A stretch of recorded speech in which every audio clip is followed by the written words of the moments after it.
ஆண்டவராகிய இயேசு கிறிஸ்துவின் நாமத்தில் வாழ்த்துக்கள். சங்கீதம் 87 அதிகாரம் 1-3 வரையிலும் கோராகின் புத்திரருக்கு ஒப்புவிக்கப்பட்ட பாட்டாகிய சங்கீதம். அவர் அஸ்திபாரம் பரிசுத்த பர்வதங்களில் இருக்கிறது. கர்த்தர் யாக்கோபின் வாசஸ்தலங்கள் எல்லாவற்றை பார்க்கிலும் சியோனின் வாசல்களில் பிரியமாயிருக்கிறார். தேவனுடைய நகரமே, உன்னை குறித்து மகிமையான விசேஷங்கள் வசனிக்கப்படும் என்று சொல்லி இந்த சங்கீத பகுதி தொடங்கக்கூடியதாக இருக்கிறது. பரிசுத்த பர்வதம் என்றும் தேவனுடைய நகரம் என்றும் இங்கே சீயோன் அழைக்கப்படுகிறது. தாவீது சீயோனை தலைநகராக அல்லது எருசலேமை தலைநகராக கொண்டு அவர் ஆட்சி செய்தார்.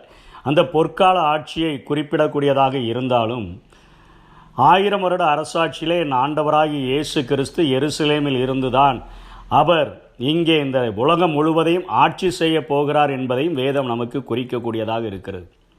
இதிலே சங்கீதம் 2:6 தெளிவாக சொல்லுகிறார், நான் என்னுடைய பரிசுத்த பர்வதமாகிய சீயோன் மீதில் என்னுடைய ராஜாவை அபிஷேகம் பண்ணி வைத்தேன். சீயோனில் இருந்து ஆட்சி செய்யும்படியாக என் ராஜாவை அபிஷேகம் பண்ணி வைத்தேன். அந்த நாட்களில் அவர்கள் ஆண்டவரால் தெரிந்து கொள்ளப்பட்ட ராஜாக்களை பதவியேற்றும் போது இப்படிப்பட்ட பாடல்களை பாடுவதுண்டு என்று சொல்லுகிறார்கள். இங்கே இயேசு கிறிஸ்துவை குறிக்கக்கூடியதாக இருக்கிறது. அவரால் அபிஷேகம் பண்ணப்பட்டவர். மேசியா என்பதற்கு எபிரேய சொல்லிலே அபிஷேகம் பண்ணப்பட்டவர் என்று அர்த்தம். கிறிஸ்து என்பதும் அபிஷேகம் பண்ணப்பட்டவர் என்று குறிக்கிறது. கிரேக்க சொல்லாக காணப்படுகிறது. இதில் இது இயேசு கிறிஸ்து இங்கே ஆட்சி செய்கிற அவர் அந்த 1000 வருட அரசாட்சியிலே புதிய எருசலேமிலே அல்லது சீயோனிலே இருந்து அவர் ஆட்சி செய்வார், உலகம் முழுவதையும் ஆட்சி செய்வார் என்று குறிப்பிடப்படக்கூடியதாக இருக்கிறது. தொடர்ந்து இந்த பரிசுத்த பர்வதத்தை குறித்து, எருசலேம் நகரத்தை குறித்து நாம் பார்த்தோம் என்று சொன்னால், இதிலே ஒரு அழகான அஸ்திபாரமிட்டு அசைக்க முடியாத ஒரு ஆட்சியை என் ஆண்டவர் இந்த பூமியிலே செலுத்துவார் என்பதை இந்த சங்கீத பகுதி சொல்லி, இந்த பரிசுத்த பர்வதத்தை குறித்தும் எருசலேமை குறித்தும் ஒரு சில சங்கீதங்கள் தொடர்ந்து சொல்லுகிறதை நாம் பார்க்கிறோம். 48 அதிகாரம் 1 வசனம் 2 வசனம் 3 வசனத்திலே, கர்த்தர் பெரியவர், அவர் நமது தேவனுடைய நகரத்திலும் தமது பரிசுத்த ஸ்தலத்திலும் மிகவும் துதிக்கப்படத்தக்கவர். வடதிசையில் உள்ள சியோன் பர்வதம் வடிப்பான ஸ்தானமும் சர்வ பூமியின் மகிழ்ச்சியுமாய் இருக்கிறது. அதில் அரண்களில் தேவன் உயர்ந்த அடைக்கலமாக அறியப்பட்டிருக்கிறார். ராஜாக்கள் கூடிக்கொண்டு ஏகமாய் நடந்து வந்தார்கள். அவர்கள் அதை கண்டபொழுது பிரமித்து கலங்கி விரைந்தோடினார்கள். அங்கே அவர்களுக்கு ஒரு பிரசன்ன வேதனை படுகிறது போல ஒரு வேதனையை அனுபவித்தார்கள் என்று சொல்லப்படுகிறதை பார்க்கலாம். இந்த நகரத்திலே ஆண்டவர் மிகவும் பெரியவராக, உயர்ந்த அடைக்கலமானவராக அந்த நகரத்திலே அவர் வீற்றிருக்கும் பொழுது அநேக ராஜாக்கள் கூடிக்கொண்டு வந்து எப்படியாயிலும் இந்த தேசத்தை அழித்து விடலாம் என்று நினைக்கும் பொழுது ஆண்டவரை பார்த்த மாத்திரத்திலே அவர்கள் கண்டு பிரமித்து, இது சிறிய நாடுதானே, இதை அழித்து விடலாம் என்று சொல்லி வந்தோமே என்று சொல்லி அவர்கள் பயந்து ஓடுகிறதாகவும், அவர்கள் ஓடுகிற நேரத்திலே அவர்கள் ஒரு பிரசவ வேதனையை அனுபவிக்கிறது போல ஒரு அதிகமான வேதனையை அனுபவிக்கிறவர்களாக கலங்கி ஓடினார்கள் என்று சொல்லி இந்த பரிசுத்த நகரத்தை தாக்க வந்தவர்களை குறித்து ஆண்டவர் அதிலே மிகவும் பெரியவராக வீற்றிருக்கும்போது அவர்கள் பயந்து ஓடினார்கள் என்று சொல்லப்படுகிறது. 46 அதிகாரம் 4-5 ஒரு நதி உண்டு, அதன் நீர்க்கால்கள் தேவனுடைய நகரத்தையும் உன்னதமானவர் வாசம் பண்ணும் பரிசுத்த ஸ்தலத்தையும் சந்தோஷிப்பிக்கும். தேவன் அதன் நடுவில் இருக்கிறார், அது அசையாது. அதிகாலையிலே தேவன் அதற்கு சகாயம் பண்ணுவார் என்று சொல்லப்படுகிறது.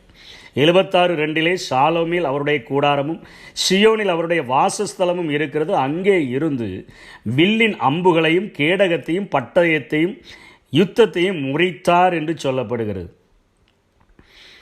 சங்கீதம் 122:7 உன் அலங்கத்திற்குள்ளே சமாதானமும் உன் அரண்மனைக்குள்ளே சுகமும் இருப்பதாக என்று சொல்லி இங்கே சொல்லப்படுகிறதை பார்க்கிறோம். இது அன்றைக்கு இஸ்ரவேலருக்கு பாதுகாப்பாகவும் இனி வரப்போகிற ஆட்சியிலே அவ்வளோ பெரிய நகரமாக, அஸ்திபாரப்பட்ட நகரமாக அது இருக்க போவதாகவும் காண்பிக்கிற இந்த சங்கீத பகுதி நமக்கு எதை போதிக்கிறது என்று சொல்லி நாம் பார்த்தோம் என்று சொன்னால், இதோ வாசற்படியிலே நின்று நான் தட்டுகிறேன், ஒருவன் என் சத்தத்தை கேட்டு கதவை திறந்தால் நான் வந்து அவனோடு கூட நான் போஜனம் பண்ணுவேன், அவனும் என்னோடு கூட போஜனம் பண்ணுவான். என்னுடைய வார்த்தைகளின்படி நடந்தால் நானும் என் பிதாவும் அவனுக்குள்ளாக வந்து அவனோடு கூட வாசம் பண்ணுவோம் என்று இயேசுவும் சொல்லுகிறார். பரிசுத்த ஆவியானவரும் அப்படிப்பட்டவராக நம்மிலிருந்து என்னை விசுவாசிக்கிறவன் உள்ளத்திலிருந்து ஜீவ தண்ணீர் உள்ள நதிகள் ஓடும் என்று இயேசு கற்றுக் கொடுக்கிறார். திரியேக தேவன் நமக்குள்ளாக அவர் வந்து வாசம் பண்ணும் பொழுது நம்மை இந்த உலகத்தில் ஒரு அஸ்திவாரம் இடப்பட்ட ஒரு மனிதர்களாக ஆண்டவர் மாற்றுகிறார்.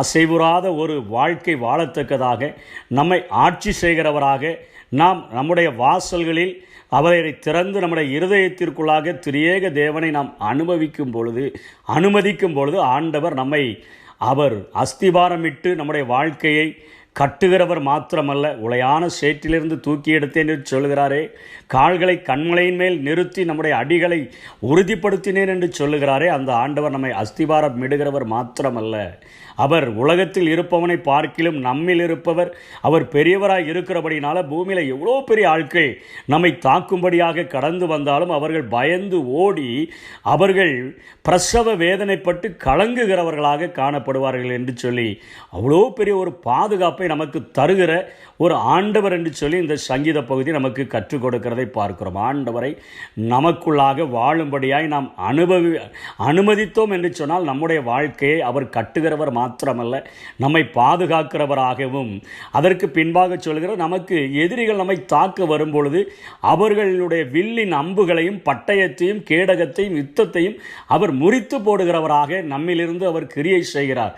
சத்துருக்கள் வெள்ளம் போல வரும்பொழுது நமக்காக கொடியேற்றுகிற ஒரு ஆண்டவர் நம்மிலிருந்து கிரியை செய்கிறதை நம்முடைய வாழ்க்கையிலே நாம் அனுபவிக்க முடியும். உன் அலங்கத்திற்குள்ளே சமாதானமும் ஒரு அரண்மனைக்குள்ளே சுகமும் இருப்பதாக நம்மை சுற்றி ஒரு அழகான அலங்கத்தை அவர் எழுப்பி விடுகிறார். அருமையான ஒரு பாதுகாப்பு.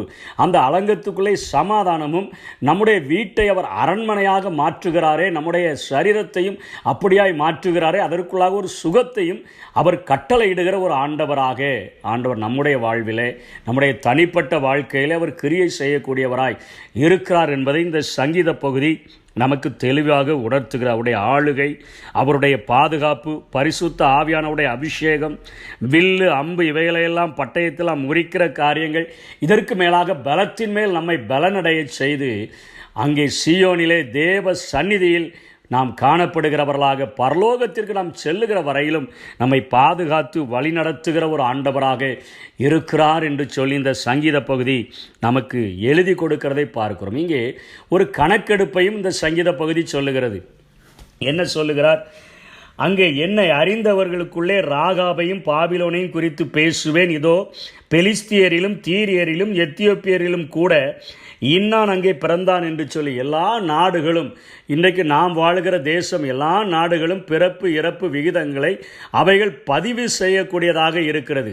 பிறந்தால் பிறந்த ஒரு சர்டிஃபிகேட், இறந்தால் இறப்பு சான்றிதழ் என்று சொல்லலாம் கொடுத்து இன்றைக்கு மக்கள் தொகையை கணக்கிடும் வண்ணமாக இங்கே மனிதர்கள் ஏற்படுத்தின ஒரு சென்சஸ் என்று சொல்ல வேண்டும். இல்லை என்று சொன்னால் அவர்கள் அங்கே ஒரு குறிப்பீடை வைத்து அங்கே எழுதுகிறார்கள்.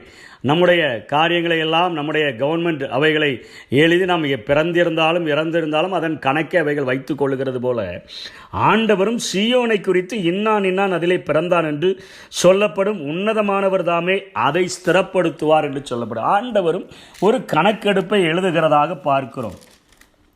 13ஆம் அதிகாரம் எசேக்கியேல் 13:9 அபத்தமானதை தரிசித்து பொய் குறியை சொல்லுகிற தீர்க்கதரிசிகளுக்கு என் கை விரோதமாயிருக்கும்.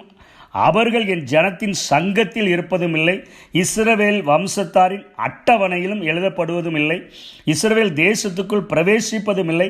அப்பொழுது நான் கர்த்தராகிய ஆண்டவர் என்று அறிந்து கொள்வார்கள்.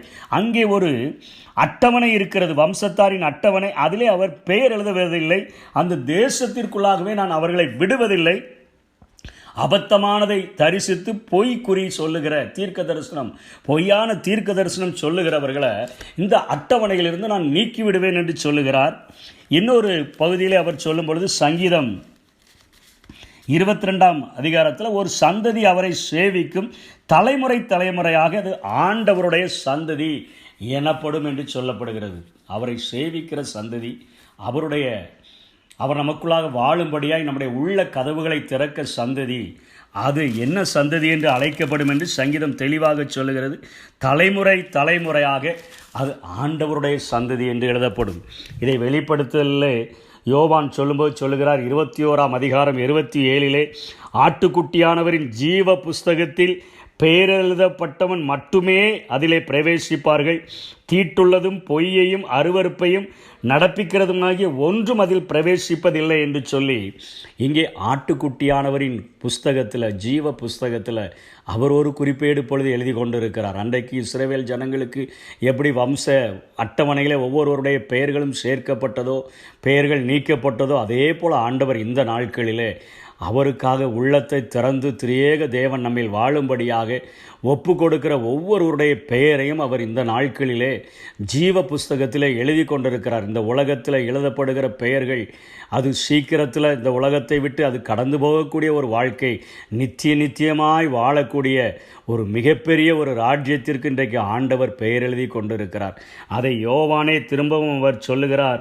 1 யோவான் 5ஆம் அதிகாரம் 12ஆம் வசனத்திலே குமாரனை உடையவன் ஜீவனை உடையவன், குமாரன் இல்லாதவன் ஜீவன் இல்லாதவன். எவன் இயேசு கிறிஸ்துவை தனக்குள்ளாக அவன் அனுமதித்து அவன் பரிசுத்த வாழ்க்கை வாழ்கிறானோ அவன்தான் ஜீவனுள்ளவன், அவன்தான் ஜீவனுள்ளோருடைய தேசத்திலே அவன் வாசமாயிருக்க முடியும். அவனுடைய பெயரைத்தான் ஆண்டவர் எழுதுகிறார்.